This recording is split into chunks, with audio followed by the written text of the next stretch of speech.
that means. Very expensive. Very expensive words. Okay, let's roll. Good evening, Kathy. Today, I am here to give you the assurance that I have not forgotten you. If we want to see the new evangelization become more than just jargon, if we want to see it grow legs and gain traction and change the world, we have got to take seriously our responsibilities as husbands and fathers, and especially as sons of God. I want to propose to you then that something that our world is desperately in need of in the midst of this crisis is Catholic Christian masculinity. If you want to be a good father, then bring your children to confession with you. I can't get there unless I become a man of ascesis, a man of asceticism, a man of training. A man not doing penance, a man not disciplined, is not a man.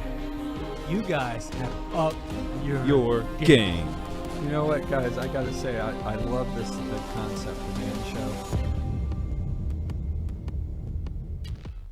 Warning: the Catholic Man Show is about like how to I'm begin.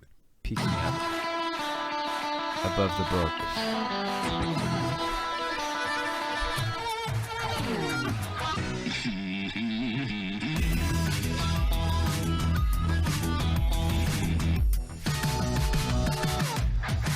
Welcome to the Catholic Man Show. We're on the Lord's team, the winning side, so raise your glass. I'm Adam Minahan, sitting here with David Niles. Sans Juan. He's not feeling well, so offer up a prayer to him. Everybody is sick right now. Everybody is sick. Everybody's sick. I'm a little sick. I'm a little sick. My kids are sick. My wife is a little sick. Lady Pamela is Haley's sick. Not feeling good today. Lady Haley. Yeah. So it's just going around. So I want to tell you this. My kids have started something unprompted. Okay. Which makes it even better. My daughters somehow got the idea to start calling me King Daddy. King Daddy. Yes. Nice. And I reward them by, like, when Elizabeth, she'll say... you reward... Unbeknownst to me, they started calling me King Daddy, and then I reward them every time they do it. So if they call me if Elizabeth calls me King Daddy, I will say, yes, Princess Elizabeth. Oh, man. Yeah. You probably want to look at me, probably. When you're talking. Yeah. God, the buttons. I don't want to do the buttons. I know, well. Yet here they are. We added a new button. See, look. There's the far away us. And then the close up us. A little closer up us. That's for you guys. So last week we talked about John Senior. We talked about the restoration of Christian culture, the book that he wrote.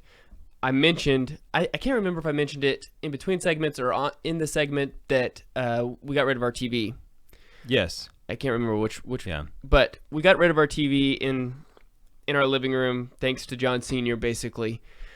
And now, I finally sold it. Finally sold the TV with the sound bar and all that stuff. You got someone to come and show up. Yes, it took forever, but we did do that. So, but I need your help. I need the people who are listening's help because we're trying to figure out what painting we're going to put up above the fireplace in replace of the TV. Yeah. And religious art is so hard, man. It's hard. I'm with you. I've even tried to say, I've said to myself, oh, the internet, it knows. I'll ask the internet. Mm-hmm. And you just kind of get the mainstream classic art. Right. But then I'll go somewhere or, like maybe in a booklet, I'll open up and here's a stunningly beautiful Christocentric. I don't know who wrote it. I don't know who painted it, but it's like, where has this been in all of my Google searching? I know. So Google is hiding that from me. It's hiding it. So tag us on Twitter or Facebook. Give us some idea. Give me some ideas because we're trying to figure it out. We like the Angelus. Who did that one? Do you remember? That is Jean something. French. Yeah, it's a French dude. That was really his most famous painting. We really like that one. I found another guy this week. No, not or Monet. Actually today. George Hardy. I liked some of his stuff.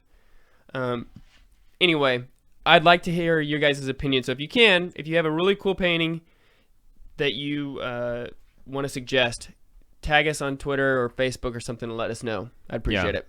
So overheard you and Haley talking about what kind of painting. So this is going in your living room, above the fireplace where the television used to be.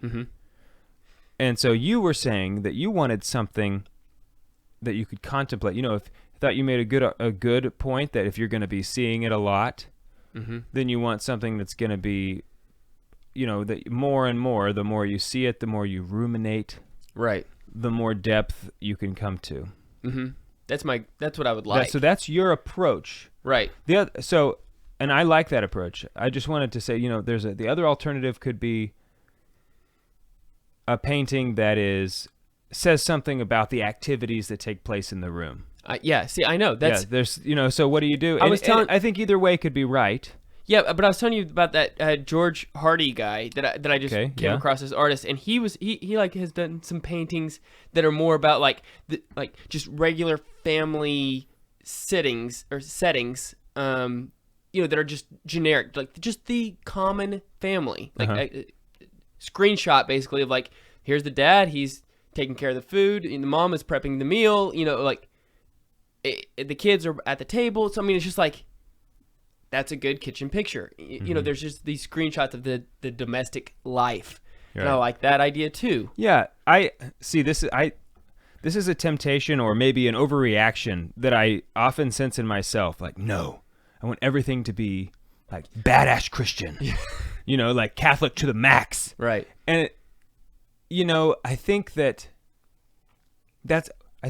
great.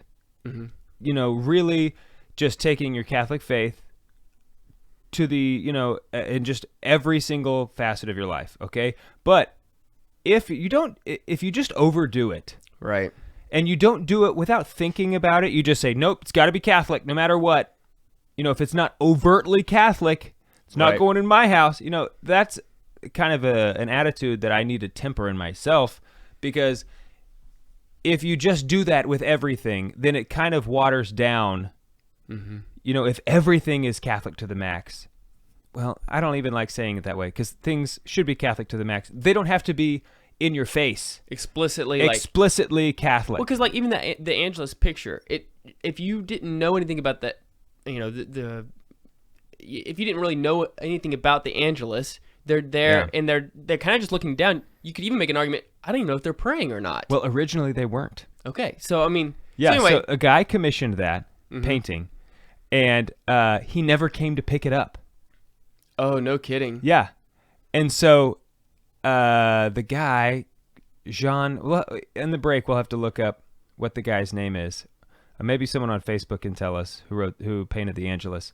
When the guy didn't pick it up, he painted a church in the background and changed the name. Nice. It was called the Potato Crop or something. What did he say no to? Did he say yes to the potato crop? Well, if you're a painter and someone says, I'm going to pay you money. That was just a joke. Yeah. It was a bad one. I mean, I'm sorry. I'm sick. You just paint. It was a bad joke. Like, hey, if someone's going to give you money to paint something, I will paint it for you. Right. It's like, I don't care how dumb I think your idea is. You're willing to pay for it. So right. You got it, man. Yeah. I'll paint you some potatoes. Anyway, we're drinking tea today. Great transition, bro. This is the man beverage segment of our show. Yes. This is a tea that my wife likes to drink. It's a delicious tea. I figured, if my wife likes it, let's have it on the man show. What kind is it? So, this is Madagascar vanilla. Okay. Maybe that's why I like it, because it has vanilla in it. I like a lot of things with vanilla. It's an African red herbal tea. I don't know what that means. Yeah, I don't either. But the reason I picked it is because it's caffeine free and it's really late. Otherwise, it's delicious. Otherwise, I would have probably brought like Earl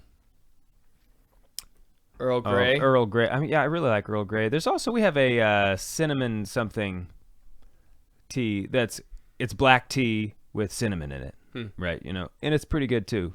But I was up late last night. I didn't want to be drinking caffeine right before I go to bed. Good idea. Honestly, I can do that. I can drink tea and then go right to bed, but I just want to get some good sleep. I hear you. You know what I mean? I don't know anything about that right now. Yeah. Leo is our 2-month-old is like For a while there, he was sleeping almost 6 hours a night. So we were like, yes. You got comfortable. We got comfortable. Shouldn't have done that. And the tides have turned, and he's getting up like every 2.5 hours, which just makes. And when he gets up, it's like he is screaming, like he is not happy. So it's been a rough couple weeks. It's been tough. So yes, I agree with you. I would love to get persevere some good sleep, but yeah, that would be nice. Yeah. But anyway, so yes, we're drinking this. It really is good. And I'm finished with it. It's still the first segment, so that's gonna be awkward. We're drinking that because we're gonna be talking about our ascetical practices that we're doing right now, called Exodus 90 on the show. We're halfway. So yes, we're gonna talk about what's it like, what we like, what we don't like, maybe. Right. I don't know. We didn't really discuss what we were going to do. We're just gonna talk. We're gonna. Progress report, kind of. Okay. Yeah. See, what freedoms do you have now that you didn't have 42 days ago? Okay. If you have any, we'll see. I don't know. Okay. We haven't talked about it.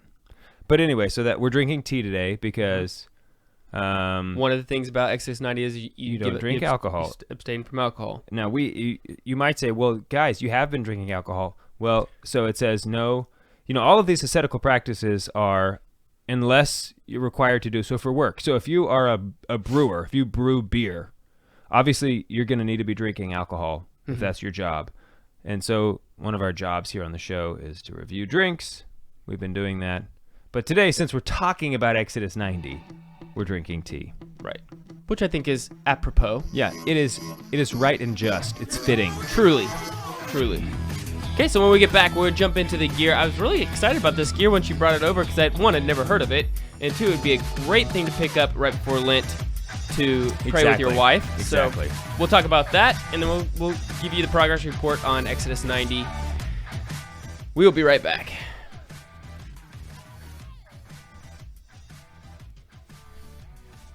Man,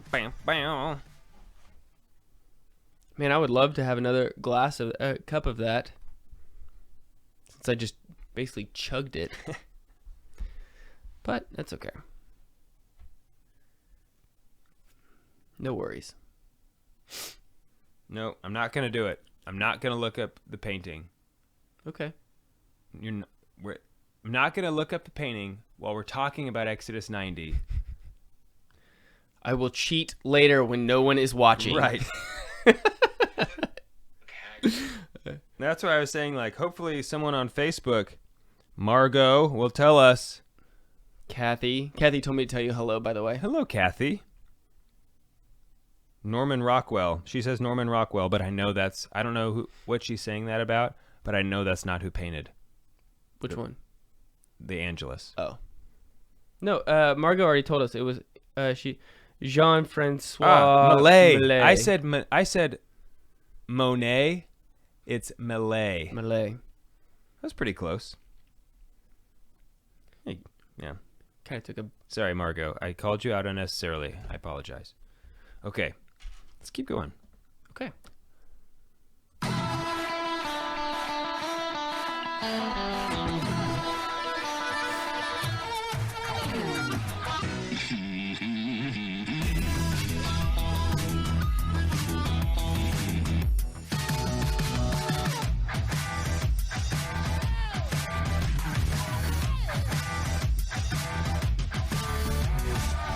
Welcome back to the Catholic Sick Man Show. David Niles. Yeah. Here with Adam Minahan. We're both sick. We're doing all right. But I'm still ready to suffer yet more, my lord. I am ready to suffer yet more. I have a little spit up on my shirt this evening. Wear it proudly. It's like a badge of honor, I think. Spit up on a shoulder. But that's okay. It's on my new. You like my new Pints with Jack shirt? I do. Is this fuzzy? No. No, it's not. It looks almost like it's kind of suede, fuzzy. Like if you brush it one way, it kind of changes colors. Oh yeah. Kind of looks like that. Yeah. But it isn't. It's a great C.S. Lewis podcast. Mm-hmm. David Bates and Matt. I'm sorry, Matt. I don't remember your last name, but they do the podcast. David's been on our show a couple times. Hopefully again he will be. Very cool guy. Yeah. Okay, let's jump into the gear, dude. Okay, I want to hear about this. My spiritual director gave this to me at our last session, and it just is really, really nice. It's this book. Let's see. Nope. Oh, that's Adam. Here we go. Here we go. So it's this book. It is The Way of the Cross for couples. So it's praying the Stations of the Cross, but it's written for couples, specifically to use for you and your wife. It's written by Pierre-Marie Dumont, and it's published by Magnificat. Okay? A couple things I like about it. I've never seen A Way of the Cross for couples, so I thought that was kind of an interesting layout, especially as a married man. Like, yeah, this is cool. It's well bound. It's a nice. Which you are a sucker for that. Right. We just talked about this in the last episode. Right. So it's nice hardcover binding, gold leaf or whatever you call it. You call it gold leaf. It's got the gold on the edge of the pages. So it looks really nice. It's beautiful. The text on the front here matches the gold leaf, and it's not just like a regular Way of the Cross. The very beginning, there's a lot of good stuff. It talks about some of the illustrations in here. So if you see, there's a flower right here. If you look on the camera, there was an Augustinian monk. Said his name, but it's like some name, some other language. Sure, not English. Anyway, he was a missionary in Mexico, and he was walking through Mexico, and he's looking at all these flowers he'd never seen before, that just flowers that don't exist in Europe, where he's from. So he was sketching them, especially this one called the passiflower. No, let me just. That's what you said earlier. Passiflower. That's what you called it earlier. Yes. Or in English, the passion flower. Okay. That they were using in Mexico to evangelize the Mexican people about the Passion of Christ. So it's impressive. Yeah. Here's a flower. Let me evangelize you. So there are like 5 petals and 5 leaves on this flower that represent the apostles. And I know what you're thinking, because I thought the same thing. Like, well, that's only 10, and there are more than that. And they said, so it represents the apostles minus Judas. And I was like, all right, well, okay, got it. We're getting closer, but still we're one off. Right. So I kept reading minus Judas. Oh, and minus Peter. Well, you can't throw out Peter. It's like, oh, because he denied Christ. So for whatever reason, in this particular flower, it's a high bar. Not that. I mean, Peter did deny Christ. Yeah, but he repented. He repented. He's still an apostle, right? I mean, I would have said I can see Thomas, Thomas, who doubted. In fact, we learned recently a couple times. Right. Yeah. Tradition has it that he doubted Mary as well. Yeah, Mary's assumption. He's like, nah. No, it didn't happen. And then Mary gives St. Thomas her belt. Her belt dropped from heaven into his lap or something. And he's like, dang it. Like, listen, Tommy boy, come over here. Sit down. We need to talk. Come here. Smack. Yeah. Don't you ever doubt again. But anyway, what were we talking about before? We were talking about the flower. So it's like, to me, anyway, that's just what they made it work. In Mexico, it worked. They were evangelizing, they made it work, okay? So how does the book work? The book works. It's very it's just like the Passion of the Christ. So, the Passion of the Christ, just like Stations of the Cross for the most part. You've got each station, but there's nice illustrations as you go along. Jesus meets his mother, is the fourth station. There's a nice prayer here. And in the beginning it says, here's a guideline. Husband reads this, the wife reads this. There's divided up into sections. Jesus' life, our prayer, the titles of the sections. And then after each of those are kind of short. Then there's a psalm, or in fact, after this one's not a psalm, it's the Canticle of Jeremiah. Which I've not read the Canticle of Jeremiah before. I don't think it's part of the daily office. Oh, well then I have, but I didn't realize it. Yeah. But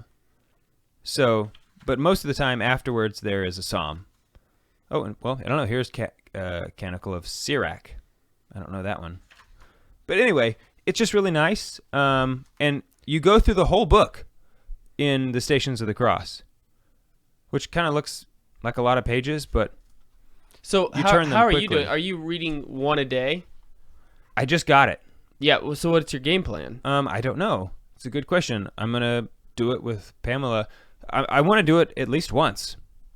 This Lent. We go to Stations with the Parish on Fridays. Right. And in fact, in here it says, hey, don't let this take the place of going to Stations of the Cross on Fridays in Lent with your parish. You should really be doing that at your parish. Yeah. But it says, there's some FAQs at the beginning, and it said, when can you pray? And it said, not to pray them on Sunday. It says, don't pray the Station of the Cross on Sunday. Okay? Or solemnities. Hadn't really thought about that, but okay. That makes sense. It kind of does make sense.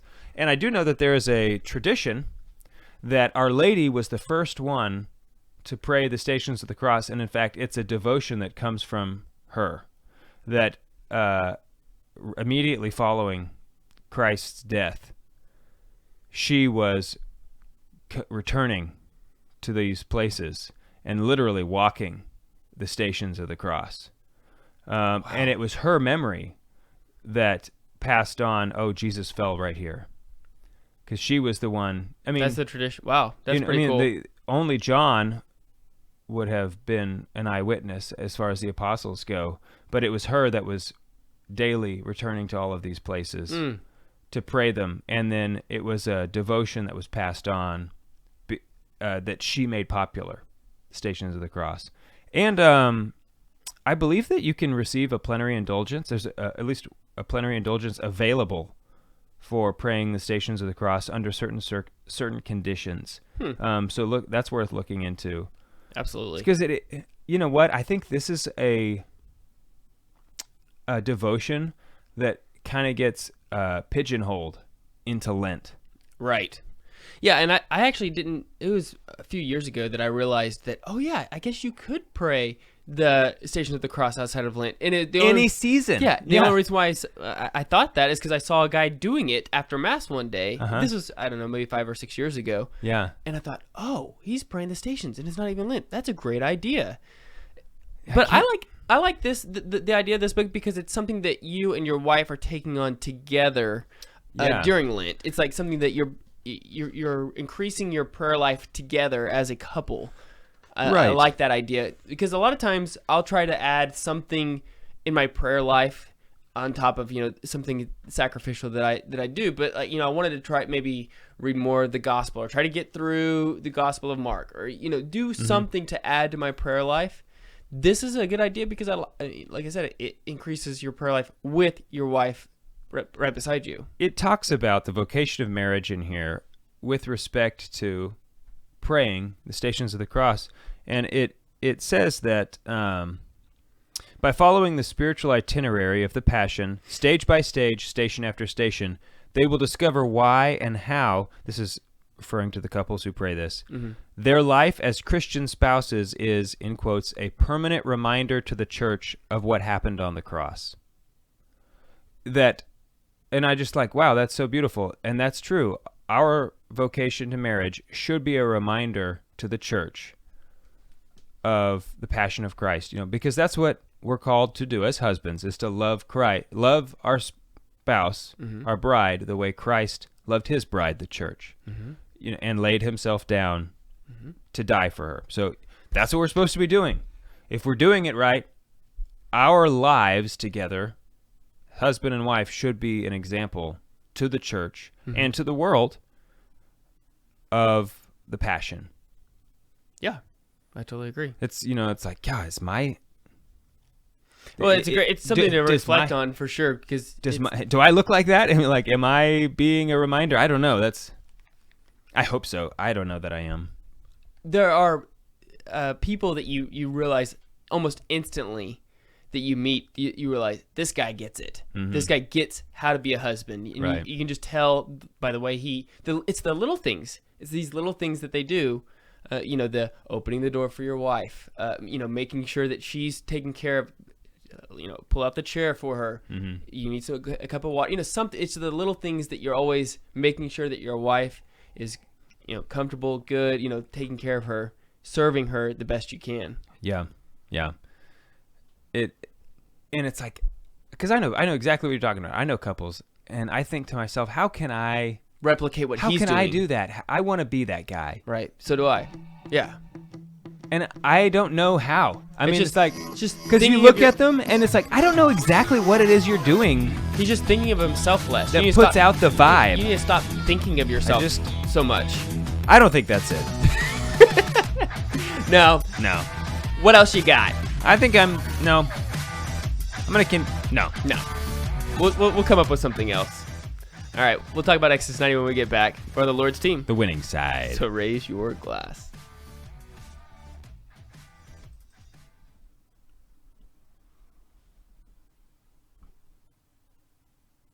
Put your tea bag in mine. Now I can't even drink it. You still can. I don't want to now. I wouldn't either if I were you. Shall we keep going? Yes. Today. No. This is bad news. Oh my gosh. Juan, where are you? We did not mean to do that. Yeah, can we still blame Juan? Is it still his fault?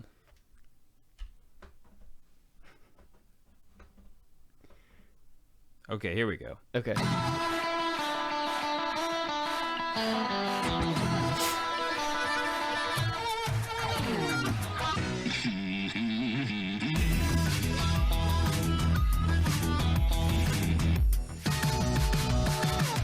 Welcome back to the Catholic Man Show. Sitting here with David Niles. Had a little bit of tea this evening. Madagascar vanilla. I thoroughly enjoyed. I finished it in the first segment. Yeah, you took a sip and said, "Ooh, that's good." Yeah, I'm just gonna chug it. But and then we talked about the Way of the Cross for couples, put out by the Magnificat. Mm-hmm. Do you know how much it is? It was a gift to you. It was a gift, and there's no price tag. You know, sometimes there's you can see how stuff costs more in Canada, right? Which is take that, Canada. But I'm not sure how much it is. We actually have a number of good followers in Canada, and I don't mean that. I'm not directing that statement at them. Okay, just the Canadian government. Okay. Take that, Canadian government. Your books cost more. So we're gonna talk about. I'm gonna move on before we just annihilate everybody. Let's see. Okay, I was trying to look up. I don't want Justin Trudeau coming after me. Yeah, I was trying to see how much the book cost. But so we're gonna talk about Exodus 90 today. We're halfway through. Yeah. So you and I are doing Exodus 90. Yes. We are almost halfway through. Today for us is day 42. Mm-hmm. It's $15, $14.95. That's a great price. Yes. Great price. Great price. Everybody go out and order it. We'll add it to the show notes. Okay, so yeah, we're almost halfway through, like you said. But it's someone just posted. It says it's $10 if you're a subscriber to the Magnificat. Oh, nice. You get a $5 discount. Boom. There you go. So yes, we're doing Exodus 90. Mm-hmm. For those, Adam, why don't you give a rundown of what it is for somebody who doesn't know what Exodus 90 is? There are people out there who still don't know what Exodus. Okay, so it was originally a group of guys who formed this idea for seminarians, basically to kind of kick pornography. I think they themselves, as I understand it, this could be wrong, but there was a group of seminarians who all struggled with pornography, addiction to pornography. Once again, this could be wrong. It's just so they started the program. Yeah, I don't know if that's true or not, but so they started a program. That could be wrong. To help seminarians kick addictions to the internet, specifically with pornography. And as they continued going, they realized that more and more men were seeing more and more fruits from it, and they realized, hey, this can be not only for seminarians but for really anybody. And they catered to, so they changed the direction from just seminarians to open it up to all men. And it's basically a threefold program with asceticism, prayer life, and brotherhood, fellowship. And so you increase your asceticism in your life by taking cold showers, by basically eliminating any sweets, not eating in between meals, no sweet drinks, no alcohol, basically everything that you like. You you stop doing like you give up the pleasures in life. Right. You fast on Wednesdays and Fridays. I have the list right here, so I'll just read them. So as far as prayer goes, there's a daily scripture and meditation to read.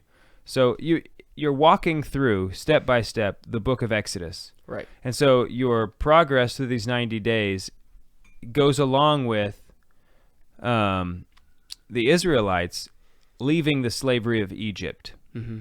Okay, and so in the beginning they're slaves, they get free, and then right now we're in the desert, and they have freedom, but they're murmuring about it. Yeah, because they're complaining. Because the freedom, kind of there's a cost. Mm-hmm. They have to make some sacrifices, mm-hmm. and so they're saying things like, "Oh man, why'd you bring us out here to the desert to die? At least back in Egypt, our flesh pots were full. Right. It's like, what are you saying? Pharaoh was murdering your children. Do you remember that? And you're complaining about the freedom you have now. So, but anyway, how many times do we do that though? Yeah, well, it relates it to us. You right. give up social media and you complain about it, but social media has a way of stealing all of your time. It enslaves your attention. Mm-hmm. It does the same thing in small ways.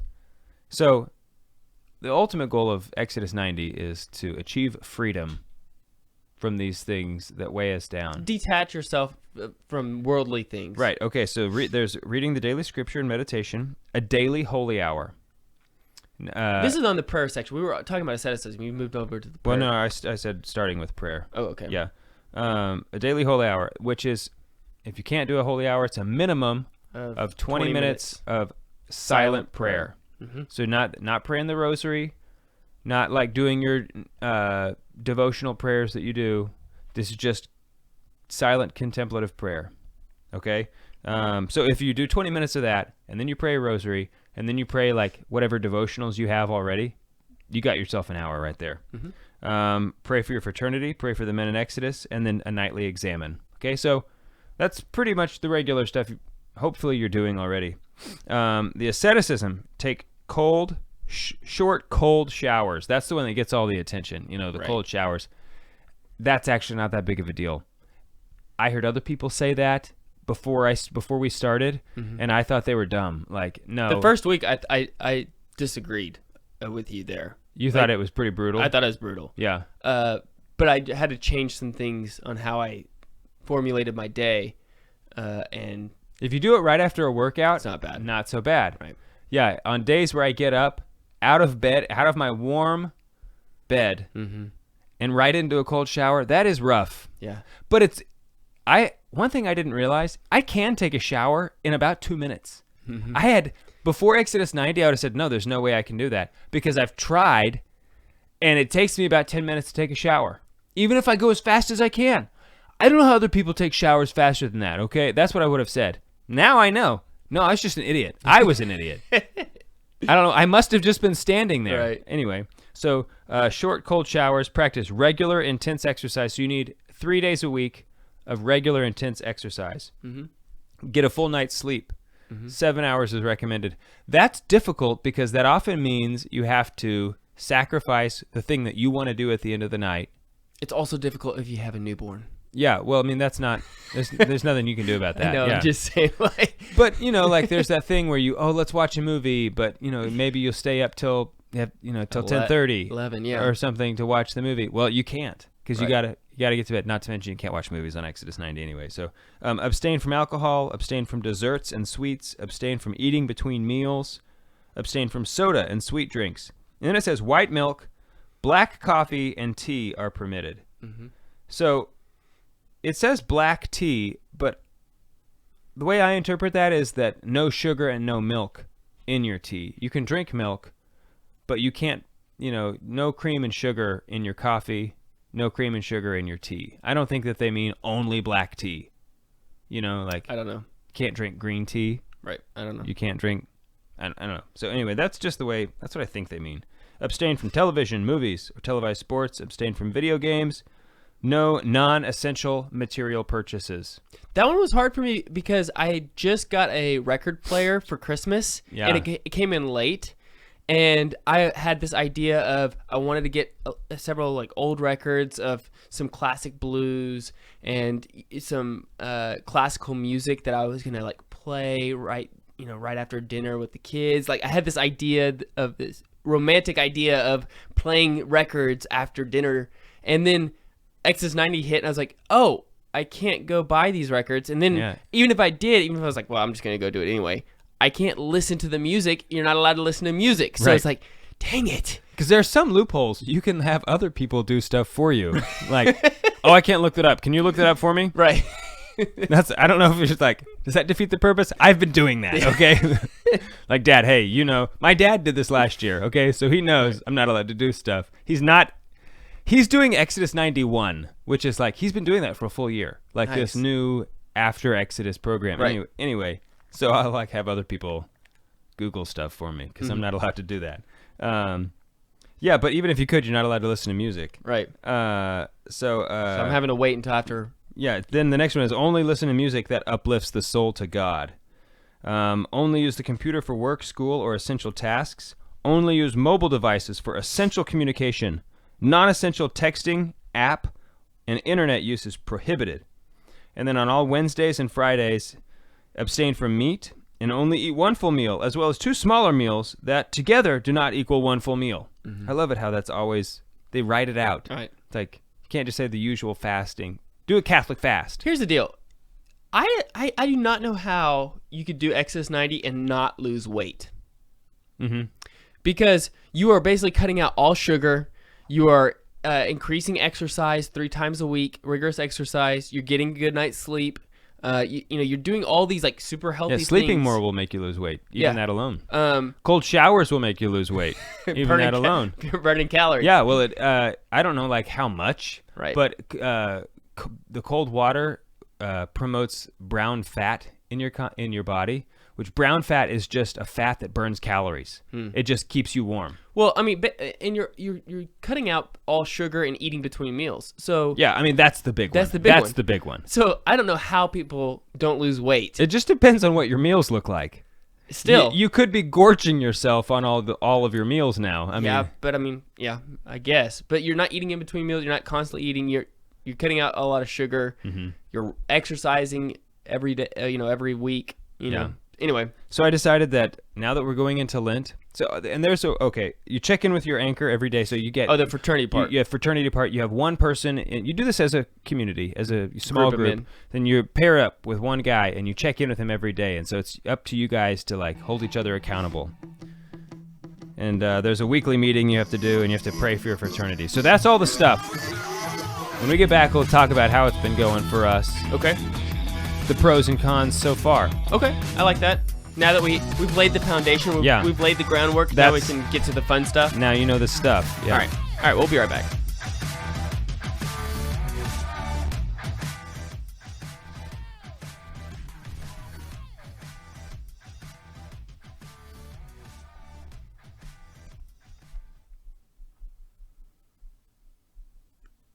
Kathy says you can't afford to lose weight. She's right. I've lost 10 pounds. Have you? Yeah. I've lost 8. Lost 10 pounds. Mm-hmm. Okay, you ready? Yeah.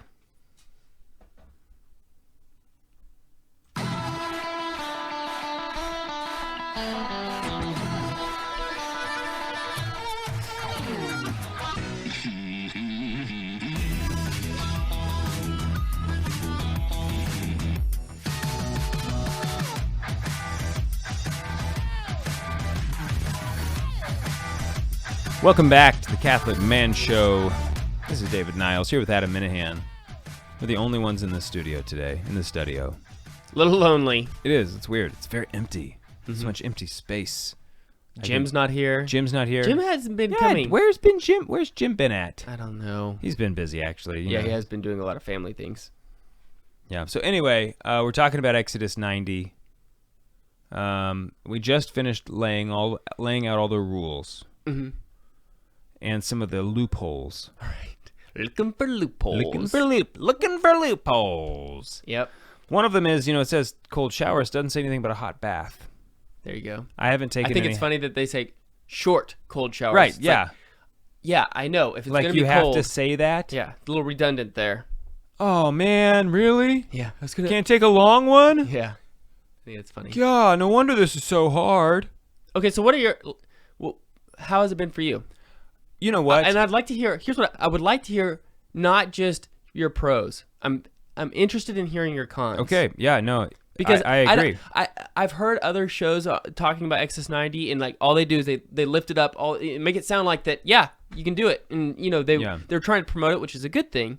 But I want to hear. Like, it is really hard. It is hard. I want to hear the cons. So I'll start with the pros. Yeah. The truth is that all of us, if you're listening to me right now, this includes you. We are all pansified. We're all a bunch of pansies. It's like our generation and just maybe like a couple before us are in a different class of humanity when it comes to how tough we are. Every generation before us, you know, like the greatest generation, so like our grandparents, they grew up in the Depression. They were tough. Like in the wake of the Depression. Mm-hmm. Like my grandfather, when he was 7, had a job hauling coal up a hill. He walked down a hole. He's 7. Walked down the hill with a bag. They fill it up with coal, and he hauls it up the hill. Mm-hmm. And he'd get like a nickel for all day. Right. You know, stuff like that. Like, what were you doing when you were 7? You weren't working slave labor. I was aggravating my sisters. I can guarantee it. Okay. And then all of a sudden in like the 40s and the 50s, air conditioning was invented. And for the first time in all of the millennia of history, humanity was never uncomfortable. Right. But I want to hear yours. So the point is that I have all of these comforts, and it is so good. I'm finding it very good to be deprived of them because you don't need them. Actually, you don't need any of these things. Now, there's nothing in this about air conditioning. I'm just using that as an example. So, I have loved not being attached to my cell phone because there's no social media. Right. You know, and I'm getting better, but for the first 30 days, in the last 10 days, things have improved. I would still pull out my phone and look at it with like wanting to do something with it, you know, wanting to get on Facebook, right? Wanting to check Instagram. I mean, whatever it is, I want to be entertained, wanting to play a game of chess, and I can't. And so I would check my email. Oh, I don't want to actually respond to any of those emails. I put it away. Adam sent me 5 emails, and I don't want to respond. No, that's to too any many. Of those. You know that's too many. Yeah. You get 2. You know more than that. I'm not going to respond. Right. So anyway, I have noticed, and doing the daily prayer, doing that 20 minutes every day of contemplative prayer, I've really enjoyed that. And I'm finding now that I'm starting to get where I'm able to focus more in prayer. I'm not getting distracted as much. So I think hopefully after 90 days of this, I will have a point where I can actually sit down and have more control over my thoughts. Just what am I going to aim my intellect at?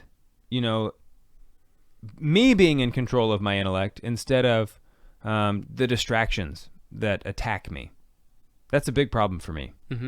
So that's my pros. The cons are all the pleasures in life are gone. So I've picked up smoking cigarettes. It's the only thing you're allowed to do. He doesn't say anything about tobacco, and so it's like I needed an outlet, and so now I smoke Marlboro Reds like they're going out of style, and I might get cancer.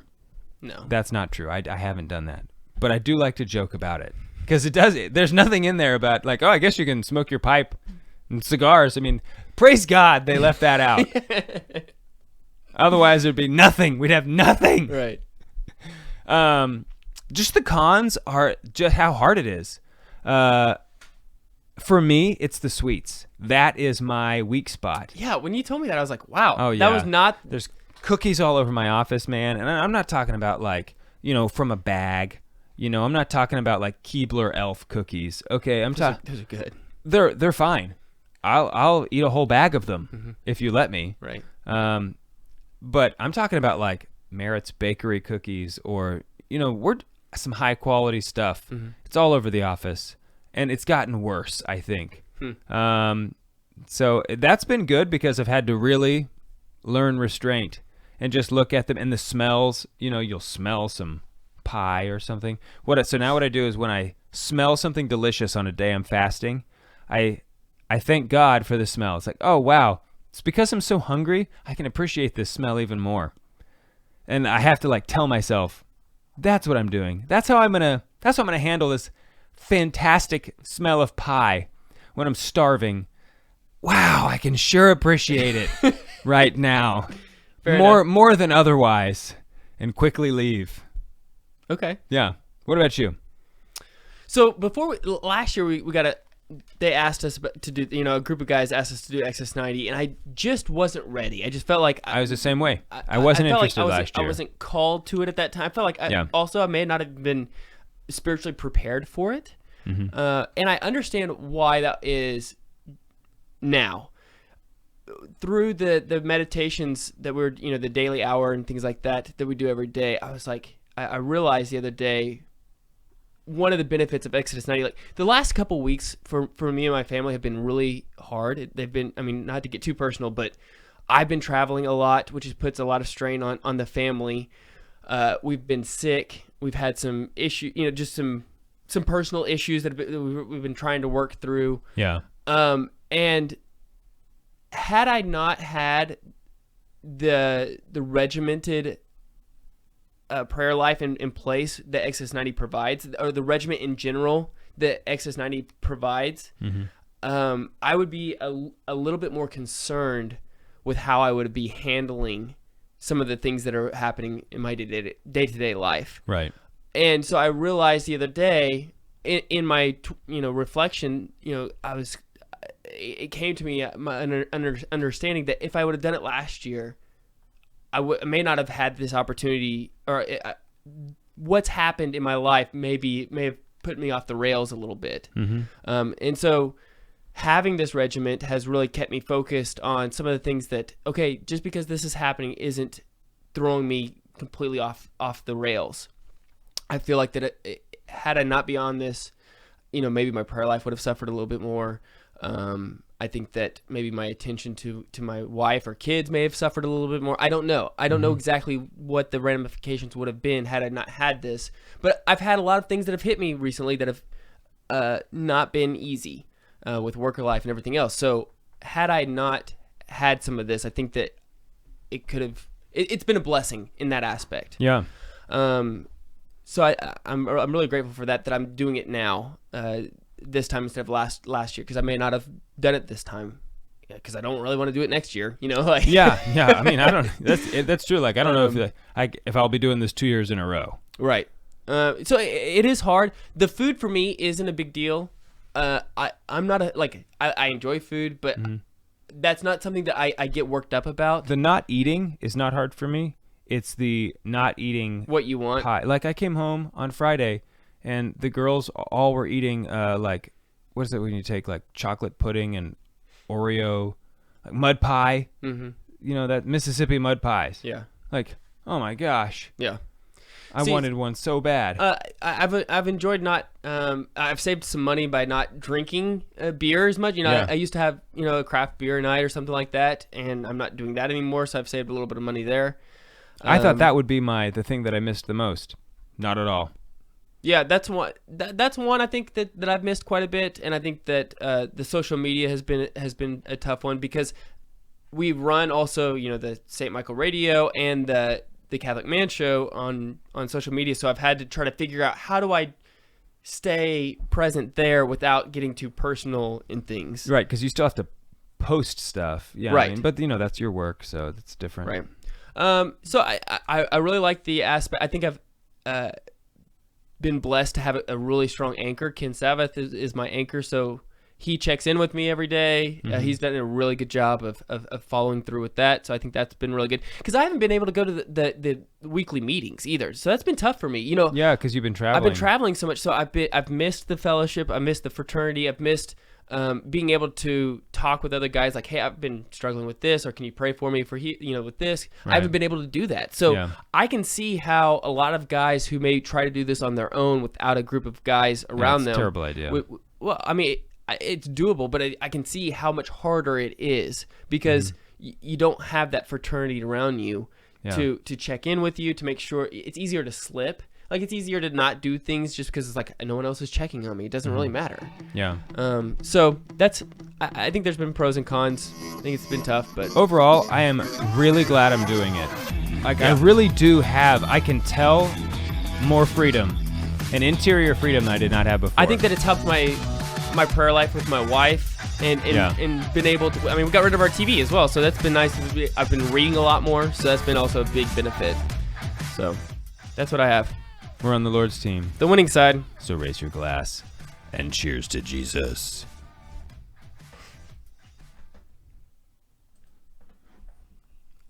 With the sore throat, I really went for it. Able to hit the deep. I really went for it.